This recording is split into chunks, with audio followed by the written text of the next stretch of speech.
Hello everybody, welcome back to the podcast of the UnapoloJEWs. This is April 22nd, 2020. This is the eve of a Rosh Chodesh. It's about to be Rosh Chodesh Iyar, which is next week is Israel Independence Day. So, so we're going to talk today about Rome and the coronavirus and how coronavirus relates into Italy and Italy's punishment, which Italy is Rome. We're going to talk about how the hand of God is really judging Rome these days with the coronavirus, and hopefully um, we'll shed a little bit of light here. As of now, we're looking at almost 25,000 deaths in Italy since this epidemic started. And Italy is Rome. Italy is Rome, and it says that the Jewish commentaries, use the Hebrew phrase "Italia shel Yavan," Italy of Greece.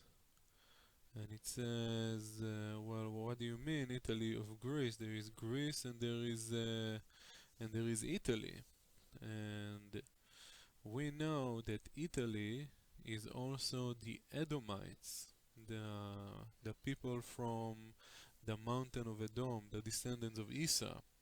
And Esau, that eventually his descendants will destroy the second temple and will massacre millions of Jews in Israel of the first century. And yeah, we will talk about that and see how the commentaries elaborated that. And also we're gonna talk about what really is installed to Rome, because we know that Rome been destroyed. Rome has been destroyed because of what they did to the Jews. So every nation that ever turned against the Jews or against the people of Israel and against the God of Israel have eventually been destroyed.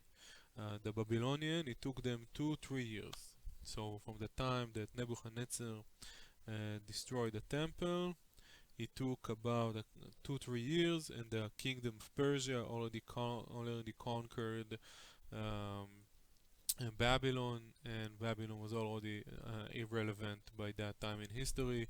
And the Persians, 70 years later, as the story goes, gave emancipation to the Jews to go ahead and rebuild the second temple when the Roman didn't.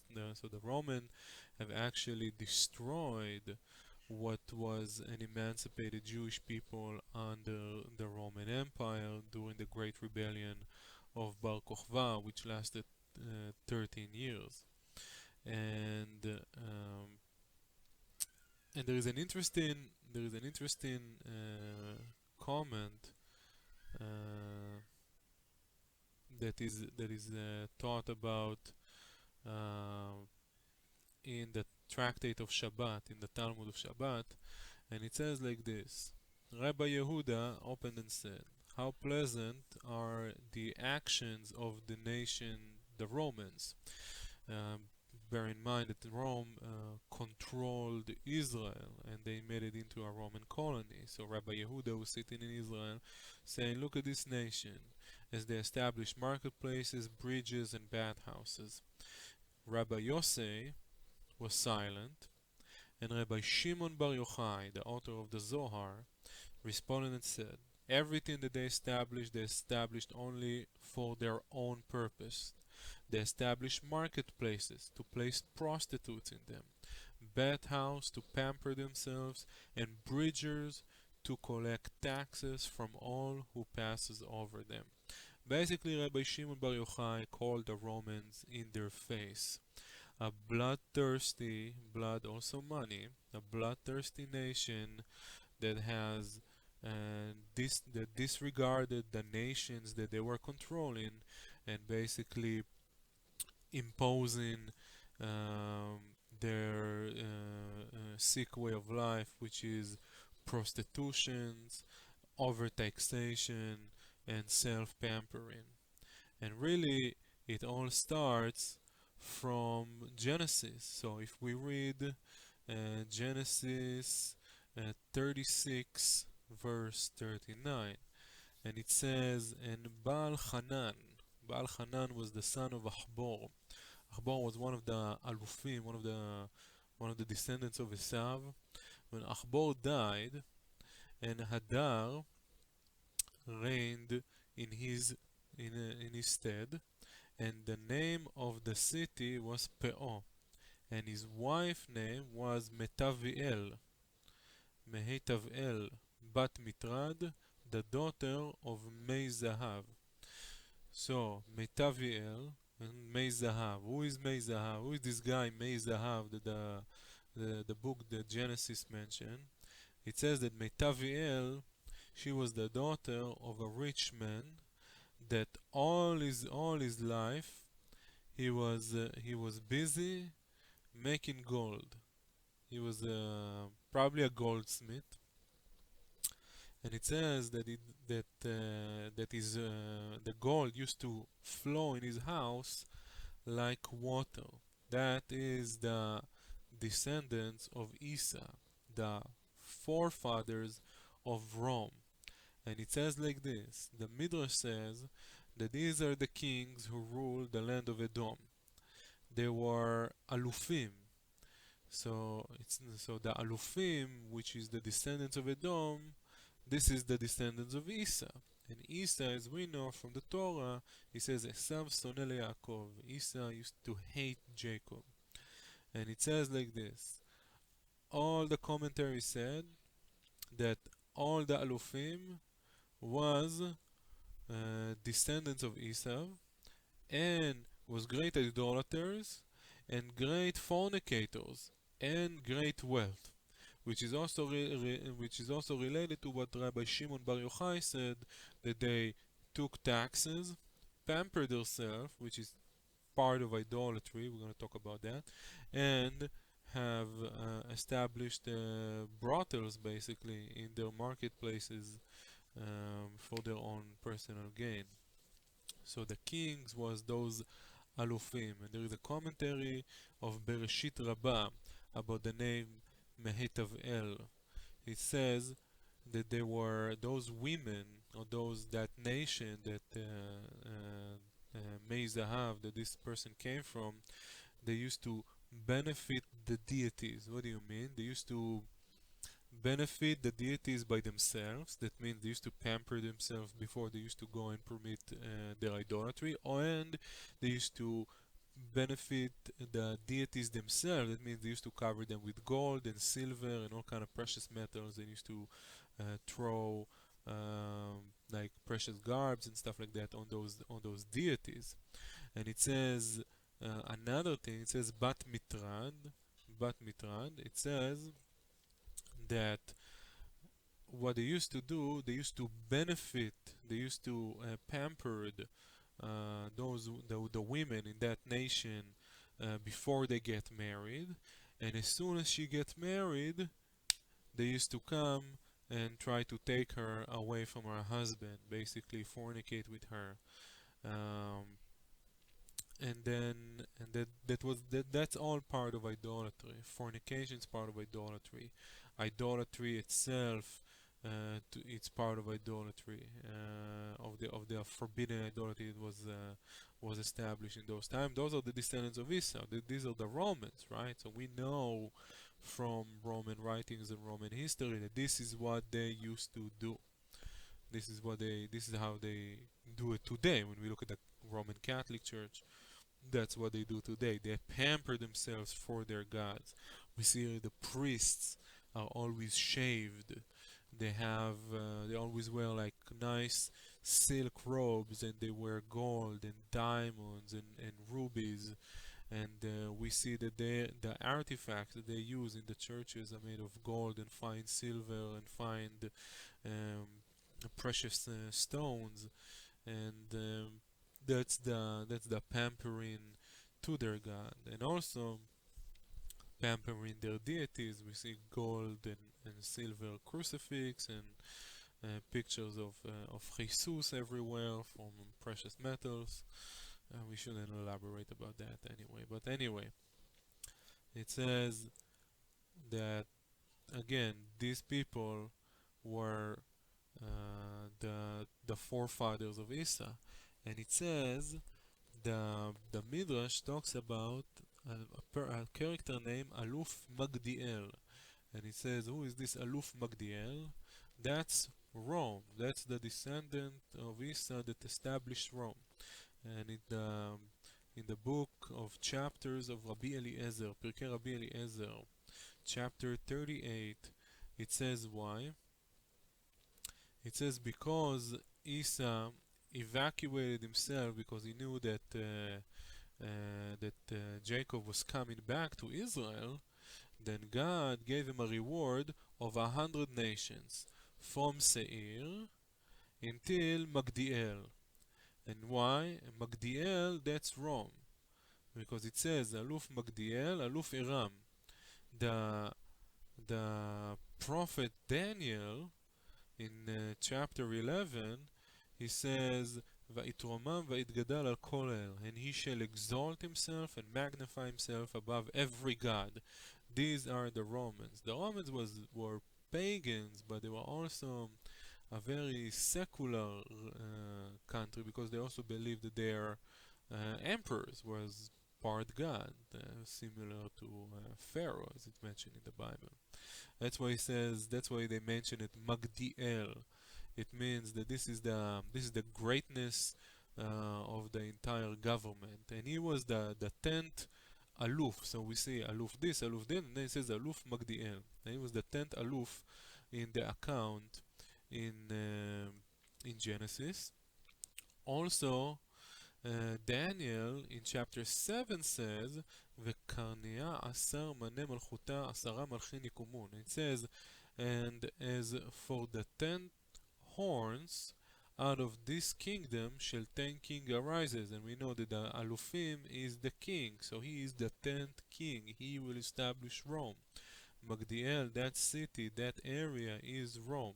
So those 100 nations that was given to Isa from Seir stretched all the way to Rome. And it says that in the future there's going to be 10 kings from Edom, and the 10th of them is going to rule Rome, and from Rome he's going to rule the whole world. And we know that the Roman Empire controlled most of ancient world as we know it. But the thing is this, it's also the only nation that was never mentioned by a specific name. And also the other prophets have talked about it. Also Daniel talked about it, and other prophets like Isaiah and Nehemiah talk about them, but they never mention his name, because we see like this. It says in Daniel, and it says in Daniel chapter 7. It says, after this, one of his visions, he said, I saw in the night visions, and behold, a fourth beast, dreadful and terrible, and strong, exceedingly, and it had great iron teeth. It devoured and broke in pieces, and stamped the residue with its feet, and it was diverse from all the beasts that were before it, and it had 10 horns. Again, that motif of the 10 horns, the 10 horns resembling the 10 kings, the 10 kings that came out of Isa, which talks about Babylon, the future Babylon, the future Rome. And also Isaiah mentioned in Isaiah 13, whenever he was reading whenever he was reading the different prophecy about Babylon, prophecy about Egypt, prophecy of Moab, and everything, every time he was about to mention the prophecy of Rome, he sees the prophecy of Seir. What do you mean Seir? Oh, Seir is the mountain of Isa. Okay, now we see. That's the connection. So Seir is the mountain of Isa. So Seir is Rome. It's Rome is Italy. Italy of Greece. And it says Isaiah one time mentioned, it says like this: No lion shall be there, nor shall any ravenous beast go up thereon. They shall not be found there, but the redeemed shall walk there. What does that even mean? Who is that ravenous beast, right? So that the same beast of Daniel, he had the same vision about Rome being a beast, being an animal. We know Rome adored animal, right? Their symbol was the eagle, and they acted like a very animalistic people. Again, prostitutions, money, pampering yourself. That's only animal act. And also Jeremiah. Let's see what Jeremiah is saying. He says, Wherefore a lion out of the forest doth slay them, a wolf of the desert doth spoil them. A leopard watches over their cities, every one that got out then is torn in pieces, because their transgressions are many and backsliding are increased. So what is all this? What is all these different animals that we don't even know? That he's talking about a lion and a wolf and then a leopard that is gonna consume all of these animals. And it says you won't find in the whole Torah that anybody is gonna mention the fourth line. The fourth line, of course, the fourth kingdom, the kingdom of Rome. And it says only Moses and only Asaph, right? Asaph, which compiled the book of Psalms, part of the book of Psalms. And it says like this: it says, how do we know? Because in Psalms 80, verse 14, it says, The boar out of the wood doth ravage it. So it says, what do you mean the boar?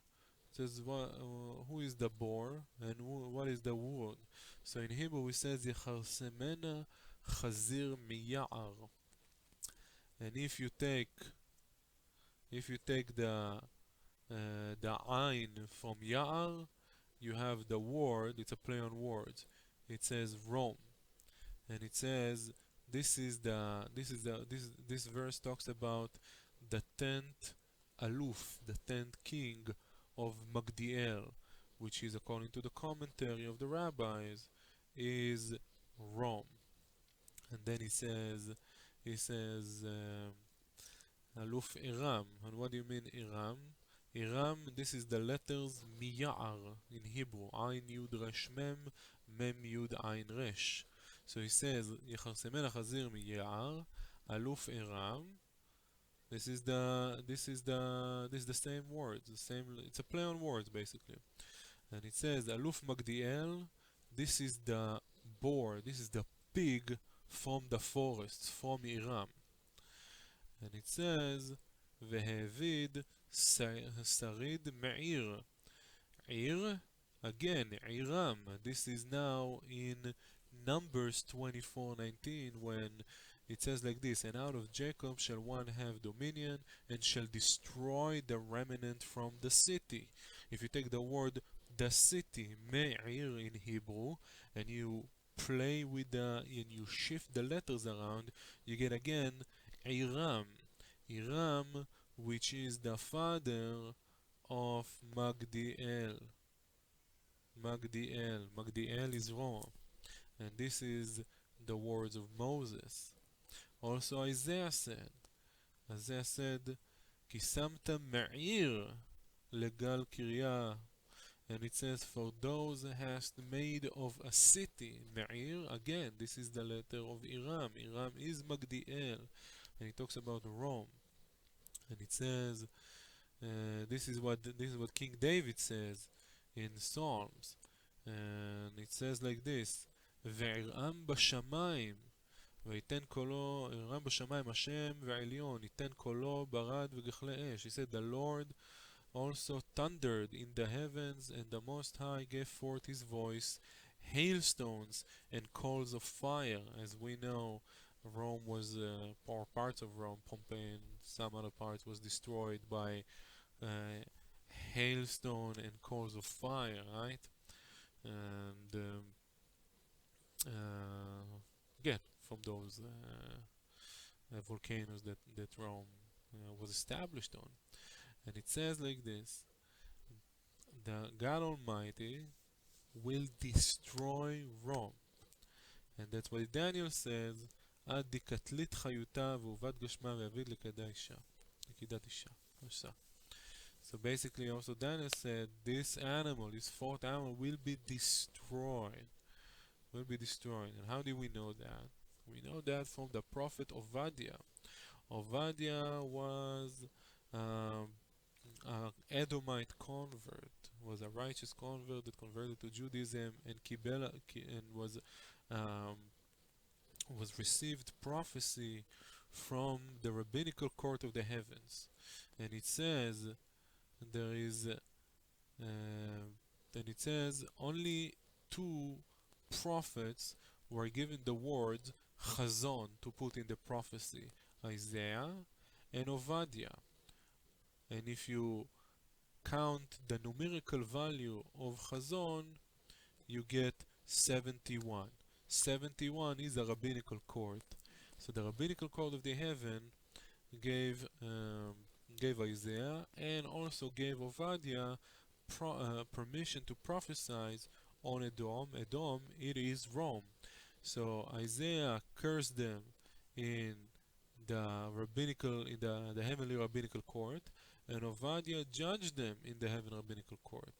And it says in another commentary that it says that the one day will come a time that somebody will sell entire Rome in a penny, and people will tell him, today I'm not buying it. It's not worth it for me. Even for a penny, Rome is not worth it.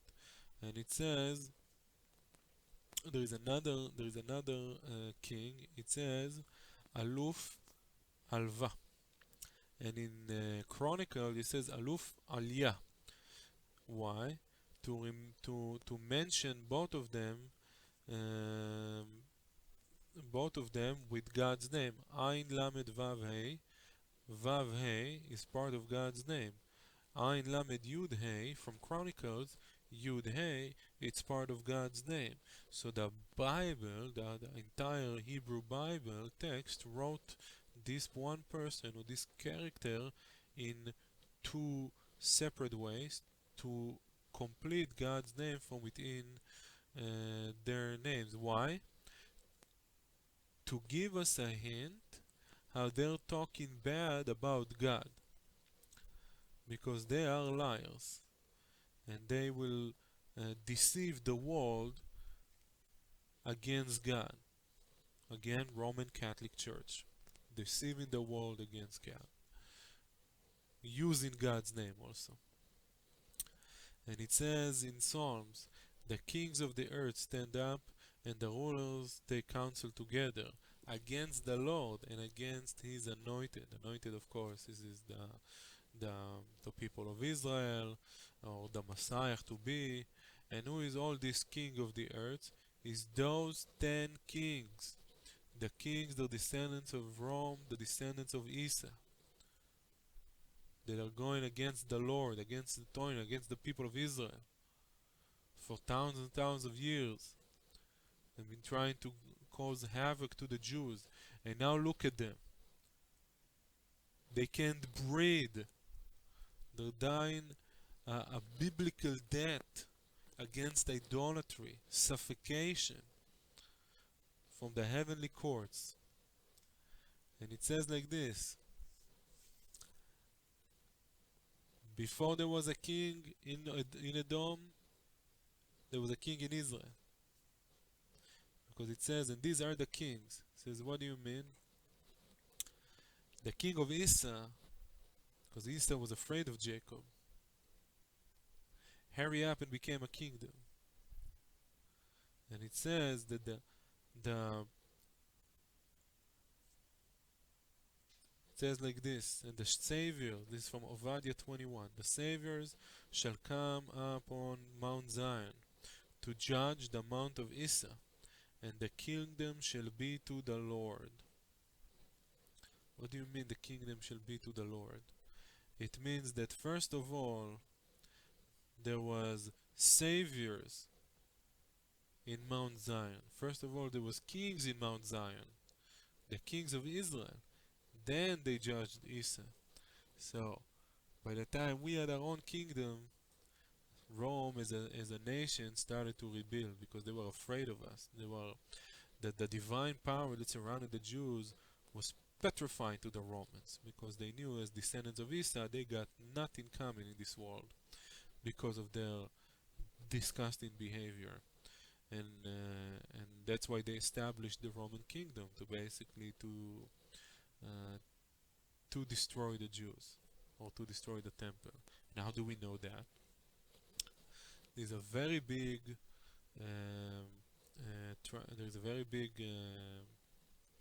prophecy about that in the tractate of Shabbat, and it says like this: Rav Yehuda said that Shmuel, in the name of Shmuel, said, when Solomon married Pharaoh's daughter, look at this, we know Solomon married Pharaoh's daughter, the angel Gabriel descended from the heaven and implanted a reed into the sea, and a sandbar grew around it, growing larger each year, and upon it the great city of Rome was built, which became God's instrument to punish Israel. It was taught in a Braita on that very day that Jerovam introduced two golden calves, one in Bethel and the other in Dan. A single small hut was constructed, which was the first house constructed there, and that was the inauguration of Italy of Greece.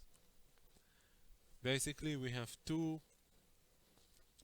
separate events. The first one is the establishment of the Roman lands, or what we know is Italy, by King Solomon marry Pharaoh, and the punishment of the Jews as a result of that by Angel Gabriel coming down from the heavens and put a reed in the sea.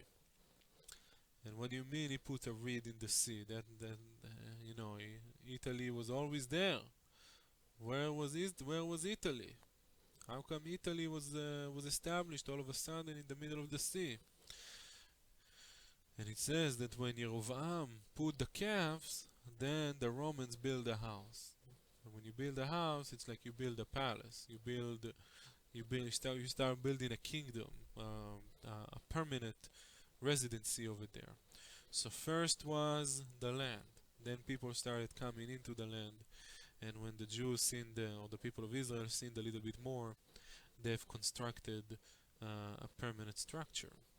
And how do we scientifically prove that? As we know, Rome or Italy sits on a tectonic plate called the Adriatic plate. It's not even connected to Europe. It's not connected to Africa. It's an independent plate called the Adriatic plate in the middle of the Mediterranean Sea. So we have the European plate, we have the African plate, and there is no plate for Italy. Italy is an independent plate. Italy is his own place. And it says like this: and Isaac his father, we go back to Genesis a little bit, Isaac his father answered and said unto him, behold, of the fat places of the earth shall be thy dwelling, and of dew of heaven from above. What do you mean, the fat places of the earth? That's Italy. Italy, the land of the meat. Everybody knows that Italy is the land of the meat. It's has special cows. I'll put a picture of them. They are enormous. I think I know they are the biggest cows in the world. They're the size of maybe they're double or triple the size of a regular cow. They're as tall as a person, sometimes even taller, which is amazing. Um, but yeah, Italy of Greece. And it says, what do you mean? The fat of the land was also given to Jacob. But whatever Jacob got, Jacob got. Whatever Isaac blesses Esau, Esau far, far away. It's a place that haven't been created yet. And it's Italy of Greece. Italy of Greece, this is Rome. And it says like this. This is the blessing of Jacob. So God give thee the dew of the heavens and the fat places of the earth and plenty of corn and wine. Not corn, really, but kernels, some kind of kernels. And it says, what do you mean? So which one was given to Esau and which one was given to Jacob? And it says like this. Whatever was promised to Esau was wrong. Because Esau's blessing came after the blessing of Jacob. So basically once Isaac blesses Jacob, Jacob got everything. He got all the fat places. But once Isaac blessed Jacob, a future place had to be created just for Esau. So that is Italy of grace. Because it says, as soon as Solomon married the daughter of Pharaoh, came down the angel Gabriel and stick a reed into the sea. And from that plot of land that was created because of that was Rome. That's Italy of Greece, as the rabbis refer to. And it says like this, that we know today that there are 25,000 deaths in Italy from this coronavirus. We know that the Catholic Church is in total devastation, mainly because of being sexual predators to children all over the world in a ridiculous way. And we know that Italy is a bankrupt country. We know that Italy is not even Italy. Rome is Rome, and Italy is just a cluster of all kind of different people from all over the world or all over that continent that kind of settled there. The people from Milan, they're not the same people in Sicily. They're not the same people in Tuscany. The people from Abruzzo, they're not the same people in Rome. So, who are these people? And it's interestingly that the modern Italy, the Garibaldi and Gabor Italy, they were established also with help of a Jew, which is a pretty long story. His name was Daniel Mitz, and he helped connect Garibaldi and Cavour to establish the modern Italy. And what happened then? They betrayed the Jews. Italy, it was a horrible place for Jews to live in. Even though Jews helped them after the exile of Spain. Jews helped the Italian nations a lot, but they betrayed the Jews. Mussolini sold the Italian Jews to Hitler. Mussolini was in love with Hitler. The Romans destroyed the temple. The Romans was destroyed themselves. But the heritage of the Roman Empire as it exists haven't been completely abolished from the world. And that is what God is doing today. He is destroying that heritage, either with scandals in the Catholic Church, which is ridiculous, and with physical death in Italy. They supposed to be the emissaries of God in this land. And they got no more room for coffins. They got no more room to bury their own deaths. The Pope supposed to be the emissary of God. Where is his prayers? Well, they're all gone because all of his priests raped a bunch of boys. That's what happened. When you build a religion on fake pretense, when you rape, when you pillage people, when you convert people to your fake religion by the sword, when you create crusades just to commit genocide, that's what happened. God has time. Don't worry about God. If you haven't seen a nation that's done bad to the world being destroyed, God will find a way to destroy them. Sooner than later. Don't worry. If you don't see it in your days, know that it will happen in the days of your kids. And if not their days, the days of your grandkids. But one day God will come and will rain fire on that nation. That's what happened in Rome. And my other podcast talk about Spain. That's what happened to Spain. And all these nations gonna be destroyed. And we're gonna talk about more about Germany and other places with this coronavirus and everything that's going on there. But this is the time to remember that God is in control. And when you go against God, and especially when you go against His people, even if His people are not doing right, we are the sons. The Jews are the sons of God.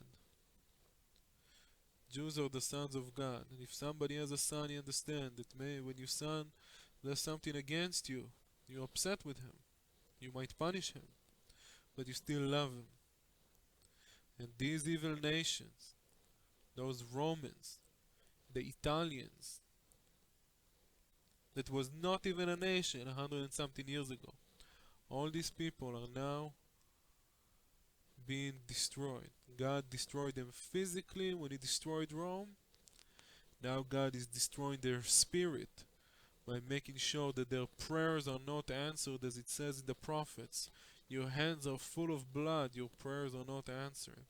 Those are those priests, those Roman Catholic priests that are raping kids, that are stealing money from all over the world, that are deceiving the world to believe in a false deity, that commit idolatry, that transgress against the Ten Commandments. Those priests, that nation is gonna be destroyed, and God is suffocating them to death. Anyway, that was my time today. I hope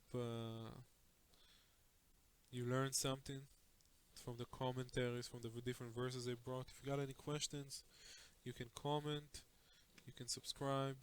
My name is Rabbi Orel David.